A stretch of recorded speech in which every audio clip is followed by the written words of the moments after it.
Hi, welcome to our new class. Today, let us discuss about chromophores and auxochromes. What is chromophore and auxochrome? First of all, let us discuss about chromophore.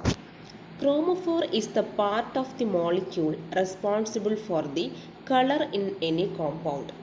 This can be any functional group with large number of pi electrons like conjugated double bonds. Example, beta carotene.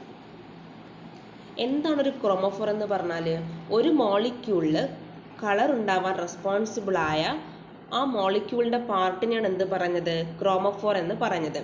That is this can be any functional group with a large number of pi electrons like conjugated double bonds.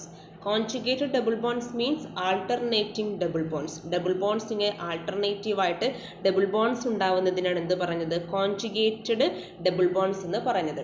So chromophore എന്ന് പറയുന്നത് എന്താണ് large number of pi electrons ഉള്ള functional group ആവാം. So example ആണ് beta carotene. Beta കരോട്ടിനിൽ 11 conjugated double bonds ആണ് which imparts color to the beta carotene. ഈ conjugated 11 conjugated double bonds ആണ് ബീറ്റാ കരോട്ടിന് കളർ കൊടുക്കുന്നത്. ക്രോമോഫോർ നമുക്ക് എങ്ങനെയും പറയാം an isolated functional group not in conjugation with any other group is said to be a chromophore if it exhibits absorption of characteristic nature in the UV or visible region. So chromophore എന്ന് പറയുന്നത് ഒരു isolated functional ഗ്രൂപ്പാണ്. മറ്റു ഗ്രൂപ്പുകളുമായിട്ടൊന്നും കോൺജുഗേഷനിൽ ഇല്ലാത്ത isolated functional ഗ്രൂപ്പാണ്. ഈ group എന്ത് കാണിക്കുന്നു ഒരു ക്യാരക്ടറിസ്റ്റിക് ആയ ഒരു അബ്സോർപ്ഷൻ കാണിക്കുന്നു. യു വി അല്ലെങ്കിൽ വിസിബിൾ റീജിയനിലെ ക്യാരക്ടറിസ്റ്റിക് ആയ അബ്സോർപ്ഷൻ കാണിക്കുന്നു. Absorption of characteristic nature in the U V or visible region. So isolated ആയ ഒരു ഫങ്ഷണൽ ഗ്രൂപ്പാണ്. അത് യു വി അല്ലെങ്കിൽ വിസിബിൾ റീജിയനിൽ ഒരു അബ്സോർപ്ഷൻ കാണിക്കുന്നു. As a result the compound exhibit colour. അതുകൊണ്ട് തന്നെ ഒരു കോമ്പൗണ്ടിൽ ക്രോമോഫോറിക് ഗ്രൂപ്പ് ഉണ്ടെങ്കിൽ ആ കോമ്പൗണ്ട് എന്തായിരിക്കും കളേർഡ് ആയിരിക്കും. എക്സാമ്പിൾ എന്താണ് ബീറ്റാ കരോട്ടിൻ എന്താണ് കളേർഡ് ആണ്. അതിൽ എന്താണ് 11 കോൺജുഗേറ്റഡ് ഡബിൾ ബോൺസ് ഉണ്ട്. These are generally groups having unsaturated center or heteroatoms or both. ഈ ക്രോമോഫോറിക് ഗ്രൂപ്പ് എന്ന് പറയുന്നത് അൺസാച്ചുറേറ്റഡ് സെന്റർ ഉള്ള ഗ്രൂപ്പ്സ് ആവാം, അല്ലെങ്കിൽ ഏതെങ്കിലും ഹെട്രോ ആറ്റംസ് ഉള്ള ഗ്രൂപ്പ് ആവാം, ചിലപ്പോൾ ഇത് രണ്ടും ഉള്ള ഗ്രൂപ്പുകളും ആകാം.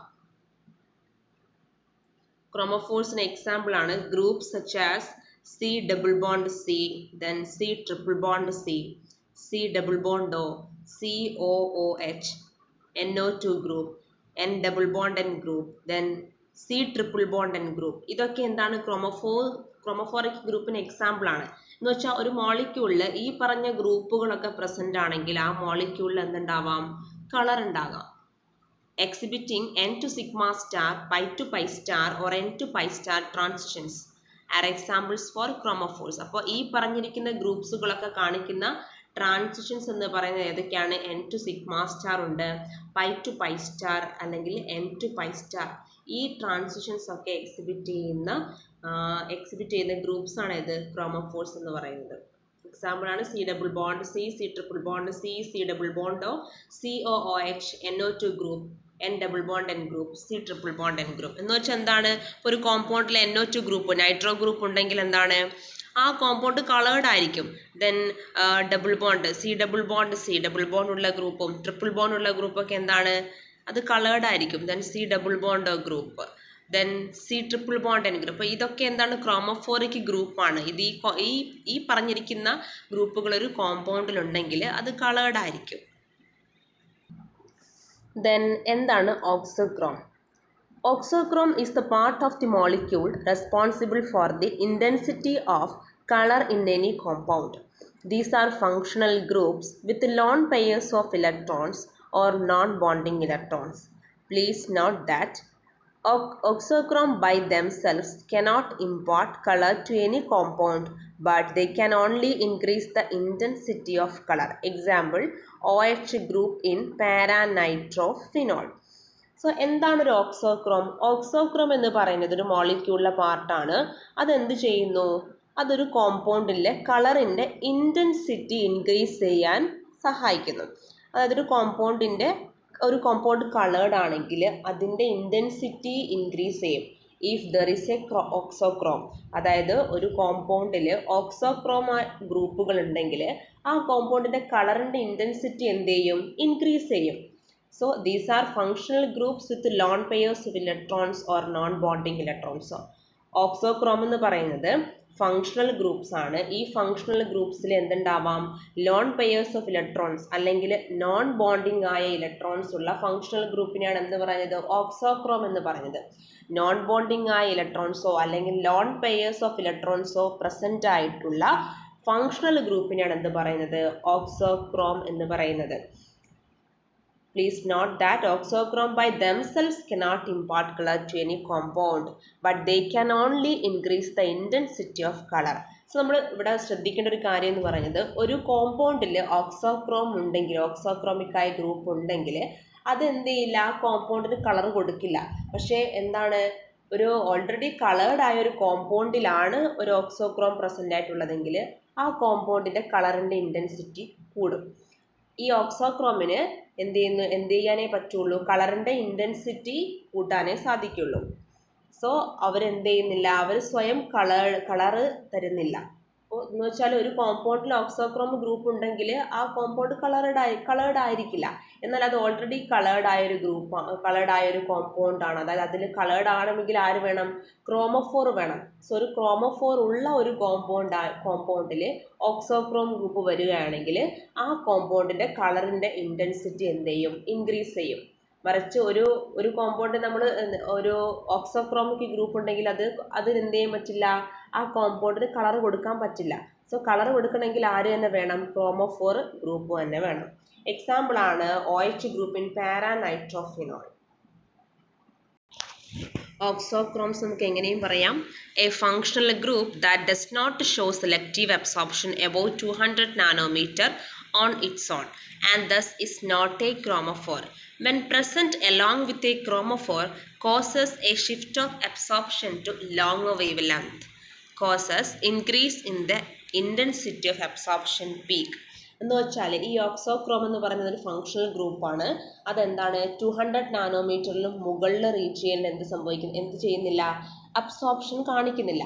അപ്പോൾ അബ്സോർപ്ഷൻ കാണിക്കുന്നില്ല എന്ന് വെച്ചാൽ എന്തല്ല? അതൊരു ക്രോമോഫോർ അല്ല. ക്രോമോഫോർ ഗ്രൂപ്പാണ് 200 നാനോമീറ്ററിലും എബോ എന്ത് കാണിക്കുന്നത്? അബ്സോർപ്ഷൻ കാണിക്കുന്നത്. പക്ഷെ എന്താണ്, ഒരു ക്രോമോഫോർ ഗ്രൂപ്പിന്റെ കൂടെ ഓക്സോക്രോം വരികയാണെങ്കിൽ അതെന്ത് ചെയ്യുന്നു? അത് അബ്സോർപ്ഷന്റെ വേവ് ലെങ്ത് ലോങ്ങർ വേവ് ലെങ്ത്തിലേക്ക് ഷിഫ്റ്റ് ചെയ്യാനുള്ള കാരണമാകുന്നു. When present along with a chromophore causes a shift of absorption to longer wavelength. അതായത് ഒരു ക്രോമോഫോർ ഗ്രൂപ്പിന്റെ കൂടെ ഒരു ഓക്സോക്രോം ഗ്രൂപ്പ് വരികയാണെങ്കിൽ അബ്സോർപ്ഷൻ എങ്ങോട്ടേക്ക് ഷിഫ്റ്റ് ചെയ്യും? ലോങ്ങർ വേവ് ലെങ്ത്തിലേക്ക് അബ്സോർപ്ഷൻ ഷിഫ്റ്റ് ചെയ്യും. As a result causes increase in the intensity of absorption peak. അപ്പോൾ ഈ ലോങ്ങർ വേവ് ലെങ്ത്തിലോട്ടേക്ക് അബ്സോർപ്ഷൻ ഷിഫ്റ്റ് ചെയ്യുമ്പം എന്ത് ചെയ്യും? ഇതിന്റെ അബ്സോർപ്ഷൻ പീക്കിന്റെ ഇന്റൻസിറ്റി ഇൻക്രീസ് ചെയ്യും. Then oxochromic groups an example ആണ് groups such as OH, NH2, OR, NHR, NR2, SH, SR. ഈ ഗ്രൂപ്പ്സുകളൊക്കെ എന്താണ്? Function as auxochromes. So OH group, NH2 group, OR group, NHR group, NR2 group, SH, SR ഈ ഗ്രൂപ്പുകളൊക്കെ എന്താണ്? ഓക്സോക്രോംസ് ആയിട്ട് function ചെയ്യുന്നു. ഓക്സോക്രോമും ക്രോമോഫോറും എന്താണെന്ന് clear ആയിട്ട് മനസ്സിലാവാൻ നിങ്ങൾ ഈ ഒരു എക്സാമ്പിൾ നോക്കിയാൽ മതി. ബെൻസീൻ എന്താണ്? അത് കളർലെസ് ആണ്. അതിൽ OH ഗ്രൂപ്പ് വരികയാണെങ്കിൽ അത് ഫീനോളാണ്. ഫീനോളും കളർലെസ് ആണ്. OH ഗ്രൂപ്പ് എന്താണ്? ഒരു ഓക്സോക്രോമാണ്. നമ്മൾ പഠിച്ചു കഴിഞ്ഞു. OH ഗ്രൂപ്പ് എന്നത് ഒരു ഓക്സോക്രോമാണ്. അപ്പോൾ ഒരു ഓക്സോക്രോം ബെൻസീനിൽ വന്നപ്പോൾ അതിന് കളർ വന്നോ? ഇല്ല. ഫീനോൾ എന്താണ്? കളർലെസ് ആണ്. എന്ന് വെച്ചാൽ നമ്മൾ പഠിച്ച കാര്യമാണ്. ഓക്സോക്രോം ഒരു കോമ്പൗണ്ടിൽ വന്നു കഴിഞ്ഞാൽ ആ കോമ്പൗണ്ട് കളേർഡ് ആവില്ല. എന്നാൽ നൈട്രോ ഗ്രൂപ്പ് അതെന്താണ്? അതൊരു ക്രോമോഫോർ ആണ്. Which shows absorption in UV or visible region. അപ്പോൾ ആ ഒരു പെർട്ടിക്കുലർ ഗ്രൂപ്പ് നമ്മൾ പഠിച്ചാണ്. ക്രോമോഫോർ ഗ്രൂപ്പ് എന്ത് കാണിക്കും? UV വിസിബിൾ റീജിയനിൽ അബ്സോർപ്ഷൻ കാണിക്കുന്ന ഗ്രൂപ്പാണ്. അപ്പോൾ നൈട്രോ ഗ്രൂപ്പ് ബെൻസീനിൽ അറ്റാച്ച് ചെയ്തപ്പോൾ ബെൻസീൻ എന്ത് കളർ വന്നു? ഒരു പേൽ യെല്ലോ കളർ. എന്ന് വെച്ചാൽ എന്താണ്? നൈട്രോ ബെൻസീനായിട്ട് അത് മാറി. ഇനി ഈ നൈട്രോബെൻസീനിലെ പാരാ പൊസിഷനിൽ OH ഗ്രൂപ്പ് വന്നു. സോ അത് പെയിൽ യെല്ലോ എന്നതിൽ നിന്നും എന്തായി മാറി? യെല്ലോ കളറായിട്ട് മാറി. എന്ന് വെച്ചാൽ കളറിന്റെ ഇന്റൻസിറ്റി എന്ത് ചെയ്തു? ഇൻക്രീസ് ചെയ്തു. OH ഗ്രൂപ്പ് വന്നപ്പോൾ നൈട്രോബെൻസീനിൽ OH ഗ്രൂപ്പ് എന്താണ്? ഒരു ഓക്സോക്രോമാണ്. സോ ക്രോമോഫോർ ഉള്ള ഓൾറെഡി ഉള്ള ഒരു കോമ്പൗണ്ടിൽ ഓക്സോക്രോം വരുമ്പം അതിന്റെ കളറിന്റെ ഇന്റൻസിറ്റി എന്ത് ചെയ്യുന്നു? ഇൻക്രീസ് ചെയ്യുന്നു. ഇന്നത്തെ ക്ലാസ്സിൽ എന്താണ് നമ്മൾ പഠിച്ചത്? ക്രോമോഫോർസ് എന്താണ്, ഓക്സോക്രോംസ് എന്താണെന്നാണ് പഠിച്ചത്. ഒരു കോമ്പൗണ്ടിൽ അല്ലെങ്കിൽ ഒരു മോളിക്യൂളിൽ കളറിന് റെസ്പോൺസിബിൾ ആയ ആ മോളിക്യൂളിന്റെ പാർട്ടിനെ നമുക്ക് എന്ത് പറയാം? ക്രോമോഫോർ എന്ന് പറയാം. എക്സാമ്പിൾ ബീറ്റാ കരോട്ടിൻ അല്ലെ. ഇതെന്ന് പറയുന്നത് എന്താണ്? ഫങ്ഷണൽ ഗ്രൂപ്പാണ്. Large number of pi electrons ഉള്ള ഫങ്ഷണൽ ഗ്രൂപ്പിനെയാണ് എന്ത് പറയുന്നത്? ക്രോമോഫോർ എന്ന് പറയുന്നത്. എക്സാമ്പിൾ എന്താണ്? Conjugated double bones. എന്താണ്? ബീറ്റാ കരോട്ടിൻ എന്താണ്? കളേർഡ് ആണ്. അതിൽ 11 കോൺജുഗേറ്റഡ് ആയിട്ടുള്ള ഡബിൾ ബോൺസ് ഉണ്ട്. ദെൻ നമ്മൾ പഠിച്ചത് എന്താണ്? ഏതൊക്കെയായിരുന്നു ക്രോമോഫോർസ് എന്ന് പറയുന്നത്? Chromophores C double bond C triple bond C triple bond N. ഇതൊക്കെ എന്താണ്? ക്രോമോഫോർസിന് example. Then NO2 nitro group. ഇതൊക്കെ എന്താണ്? ക്രോമോഫോർസിന് എക്സാമ്പിൾ ആണ്. എന്ന് വെച്ചാൽ ഈ ഗ്രൂപ്പുകളൊക്കെ ഒരു കോമ്പൗണ്ടിൽ ഉണ്ടെങ്കിൽ ആ കോമ്പൗണ്ട് കളേർഡ് ആയിരിക്കും. ദെൻ ആ കോമ്പൗണ്ട് എന്ത് കാണിക്കുന്നു? ഒരു ക്യാരക്ടറിസ്റ്റിക് ആയ ഒരു അബ്സോർപ്ഷൻ യു വി വിസിബിൾ റീജിയനിൽ കാണിക്കുന്നു. ഇതെന്ന് പറയുന്നത് ഹെട്രോ ആറ്റംസോ അല്ലെങ്കിൽ അൺസാച്ചുറേറ്റഡ് സെന്ററോ. എന്ന് വെച്ചാൽ അൺസാച്ചുറേറ്റഡ് സെന്റർ എന്ന് പറയുമ്പോൾ ഡബിൾ ബോണ്ടോ ട്രിപ്പിൾ ബോണ്ടോ ഒക്കെയുള്ള ഗ്രൂപ്പുകളാണ് എന്ത്? ക്രോമോഫോർ. ക്രോമോഫോർ എന്ന് പറയുന്നത് ഡബിൾ ബോണ്ടോ ട്രിപ്പിൾ ബോണ്ടോ ഉള്ള, എന്ന് വെച്ചാൽ സാച്ചുറേറ്റഡ് അല്ല, അൺസാച്ചുറേറ്റഡ് ആണ് ആയ ഗ്രൂപ്പുകളാകാം. അല്ലെങ്കിൽ അതിൽ ഹെട്രോ ആറ്റംസ് ഒക്കെയുള്ള ഗ്രൂപ്പുകളെയാണ് എന്ന് പറഞ്ഞത്? ക്രോമോഫോർ എന്ന് പറഞ്ഞത്. ഈ ക്രോമോഫോർ ക്യാരക്ടറിസ്റ്റിക് ആയ അബ്സോർപ്ഷൻ യു വി വിസിബിൾ റീജിയനിൽ എക്സിബിറ്റ് ചെയ്യുന്നു. അതുകൊണ്ടാണ് ഈ ക്രോമോഫോർ ഒരു കോമ്പൗണ്ടിൽ ഉണ്ടെങ്കിൽ ആ കോമ്പൗണ്ട് കളേർഡ് ആവുന്നത്. ദെൻ നമ്മൾ പഠിച്ചു എന്താണ് ഒരു ഓക്സോക്രോം. ഓക്സോക്രോം എന്ന് പറയുന്നത് ഒരു മോളിക്യൂളിന്റെ കളറിന്റെ ഇന്റൻസിറ്റി ഇൻക്രീസ് ചെയ്യിപ്പിക്കാൻ റെസ്പോൺസിബിൾ ആയ ആ മോളിക്യൂളിലെ ഗ്രൂപ്പിനെയാണ് എന്ത് പറയുന്നത്? ഓക്സോക്രോം എന്ന് പറയുന്നത്. ഒരു മോളിക്യൂളിൽ ഓക്സോക്രോം വന്നിട്ടുണ്ടെങ്കിൽ അത് കളേർഡ് ആയിരിക്കില്ല. പക്ഷേ ഒരു മോളിക്യൂളിൽ ഓൾറെഡി ഒരു ക്രോമോഫോർ ഉണ്ട്. ആ ക്രോമോഫോർ ഉണ്ടെങ്കിൽ അതിന്റെ കൂടെ ഒരു ഓക്സോക്രോം കൂടെ വരികയാണെങ്കിൽ അതിന്റെ കളറിന്റെ ഇന്റൻസിറ്റി എന്ത് ചെയ്യും? ഇൻക്രീസ് ചെയ്യും.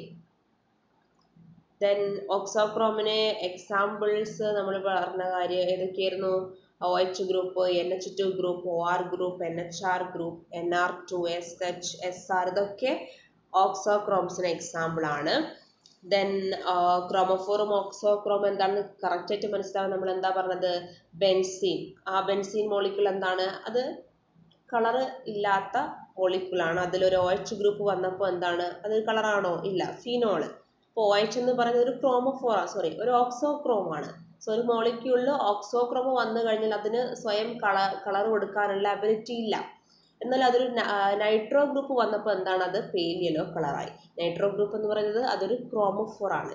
ഇനി അതിലേക്ക് ഒരു ഓക്സോക്രോം കൂടി വന്നപ്പം പെയിൽ യെല്ലോ നിന്ന് അതെന്തായി മാറി? യെല്ലോ കളറായിട്ട് മാറി. എന്ന് വെച്ചാൽ അതിന്റെ ഇന്റൻസിറ്റി ഇൻക്രീസ് ചെയ്തു. ഇത്രയാണ് ഇന്നത്തെ ക്ലാസ്സിൽ പറഞ്ഞത്. Thank you.